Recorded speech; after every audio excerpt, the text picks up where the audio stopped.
Movie fire सबका स्वागत करता है। आज हम बात करने वाले हैं अनस्टॉपेबल के बारे में। ये कहानी है एक ट्रेन की जिसके ऊपर से सबका नियंत्रण हट जाता है और ये ट्रेन जाने लगती है एक शहर के बीचों बीच। और अगर ये ट्रेन शहर के बीचों बीच चली गई तो हजारों मासूम लोगों की जान जा सकती है। कहानी की शुरुआत होती है विल कोल्सन से, जो एक ट्रेन कंडक्टर है और वो निकल पड़ता है अपने काम पर। यहाँ पर उसकी मुलाकात होती है एक सीनियर से जिसका नाम है फ्रैंक, जिसके साथ वो काम करने वाला है। ये सारे लोग विल का मजाक उड़ाने लगते हैं और कहते हैं कि इस काम के लिए बहुत ही यंग हो, तुम्हें आसपास कोई भी इतना यंग नजर नहीं आएगा। फिर दूसरी तरफ लोको पायलट चलती ट्रेन से उतरकर पटरी चेंज करने लेता है, लेकिन ट्रेन का लीवर ऑटोमेटिक नीचे हो जाता है, जिस कारण मालगाड़ी की स्पीड बढ़ने लगती है। और वहीं लोको पायलट ट्रेन पर चढ़ने की कोशिश करता है और वहीं पर गिर जाता है, जिससे मालगाड़ी बिना ड्राइवर के 70 मील प्रति घंटे की रफ्तार से तेज गति से दौड़ने लगती है। इसीलिए सभी को अलर्ट किया जाता है कि बिना नियंत्रण के एक ट्रेन शहर की तरफ दौड़ रही है, जिसमें भरा है खतरनाक केमिकल जो पूरे शहर को तबाह कर सकती है। और दूसरी तरफ विल और फ्रैंक अपने काम पर निकल पड़ते हैं। वे दोनों एक दूसरे से अपने परिवार के बारे में पूछते हैं, मालगाड़ी से जा रहे होते हैं। फिर हम यार्ड ऑफिसर कोनी को देखते हैं। अब कोनी इन सब चीजों को संभालने की कोशिश कर रही होती है, इसीलिए ये लोग सबसे पहले बात करते हैं उस ट्रेन के बारे में जहाँ बच्चे हैं,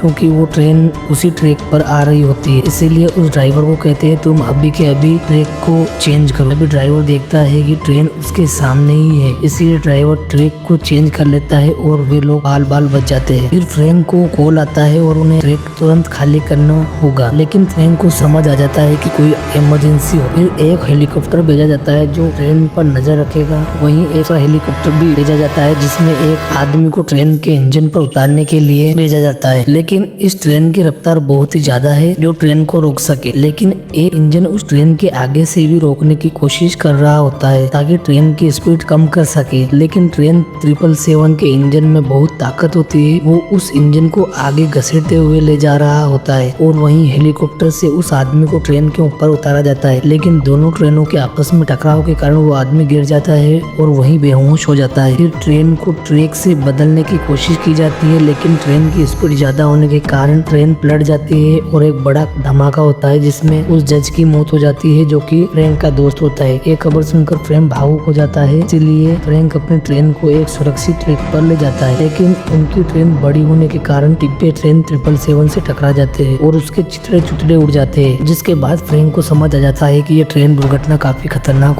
हो सकती है, इसलिए हमें इसे रोकना होगा। हमें अपने इंजन को उस ट्रेन के पीछे लगाना होगा, इसीलिए अब हमें अपने इंजन को उस ट्रेन के पीछे रिवर्स में भगाना होगा और हम तब तक ऐसा करेंगे जब तक कि हमें अपने इंजन को उस ट्रेन के इंजन से न जोड़ सके। तब विल कहता है कि ये बहुत ही खतरनाक हो सकता है, इसमें हमारी जान भी जा सकती है क्योंकि उस ट्रेन की रफ्तार बहुत ही ज्यादा है। तो फ्रैंक कहता है अगर हमने ऐसा नहीं किया तो हजारों लोगों की जान जा सकती है। ट्रेन को रोकने के लिए डी-रेलर्स लगाने की तैयारी शुरू हो जाती है, लेकिन फ्रैंक को पता है इस ट्रेन को नहीं रोका जा सकता क्योंकि रफ्तार ज्यादा होने के कारण डी-रेलर्स टूट जाएंगे। और होता भी ऐसा ही, जब वो ट्रेन वहाँ पहुँचती है तो सारे डी-रेलर्स के टुकड़े टुकड़े हो जाते हैं। बाद खतरा और भी बढ़ जाता है क्योंकि ट्रेन जब शहर में पहुँचेगी तो उसे एक घुमावदार मोड़ पार करना होगा जो इतनी रफ्तार के कारण ट्रेन पलट भी सकती है, जिससे और भी भारी तबाही हो सकती है। इसीलिए पूरे शहर को खाली किया जा रहा है। लेकिन अब फ्रैंक और विल पहुँच जाते हैं उस ट्रेन के पास। अब उसका इंजन भी बहुत करीब है और अब इन्हें अपना आखिरी काम करना होगा। इन्हें अपने इंजन को उस ट्रेन के इंजन से जोड़ना होगा, इसीलिए विल कहता है कि वो उसको लगा देगा। इतना कहने के बाद वो पीछे जाने लगता है। तभी हम यहाँ पर बहुत सारे हेलीकॉप्टर्स को देखते हैं, जिनमें एक हेलीकॉप्टर मीडिया वालों का होता है जो इन सभी चीजों को लाइव दिखा रहा होता है। फिर विल भागते हुए पीछे जाता है और जाकर हुक्स को जोड़ने लगता है। तभी पीछे का गेट खुल जाता है और ट्रेन से बहुत सारे अनाज गिरने लगता है, जिसे देखने के बाद बहुत सारे लोग डरने लगते हैं। उन्हें लगता है कि विल अब मरने वाला है क्योंकि अनाज का तूफान आया हुआ है उसके पास, इसीलिए विल को कुछ भी नजर नहीं आता है।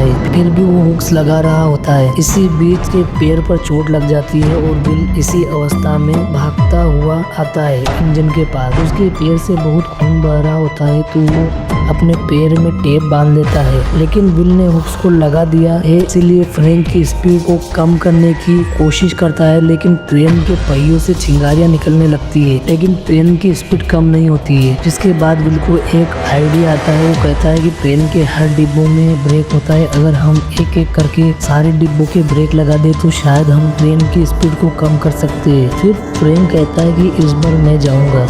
फ्रैंक एक एक करके सारे डिब्बे ऊपर जाने लगता है और ब्रेक लगाता है, लेकिन वो घुमावदार मोड़ आ जाता है। फिर ट्रेन का इंजन के पहिए उठने लगते हैं और ट्रेन का सामान नीचे गिरने लगता है। तभी फ्रैंक लीवर को खींचने को कहता है। विल लीवर खींचता है तो ट्रेन के पहिए ट्रैक पर आ जाते हैं और ट्रेन घुमावदार मोड़ को पार कर लेती है, जिसके बाद सारे लोग खुश हो जाते हैं। लेकिन खतरा कम नहीं हुआ था क्योंकि ट्रैक खत्म होने वाला था। तब भी रेल में कर्मचारी अपने जीप को ट्रेन के साथ साथ दौड़ाने लगते हैं और विल को अपनी गाड़ी में बैठने को कहते हैं। विल को अपनी गाड़ी में कूदने को कहते हैं, जिसके बाद विल गाड़ी में कूद जाता है। फिर गाड़ी को ट्रेन के इंजन तक तेजी से दौड़ाया जाता है। फिर गाड़ी को ट्रेन के इंजन के साथ साथ दौड़ाया जाता है। फिर रेलवे कर्मचारी कहता है जल्दी से ट्रेन के इंजन में कूदो, और विल कूद जाता है, लेकिन उसके पैर में चोट लगने के कारण वो दर्द महसूस कर रहा होता है। फिर भी विल कोशिश करके ट्रेन के इंजन में पहुंच जाता है और वो लीवर खींचकर ट्रेन को रोक देता है। इसी के साथ आज की मूवी स्टोरी खत्म होती है। वीडियो पसंद आया तो लाइक करें, चैनल को सब्सक्राइब करें। मिलते हैं अगली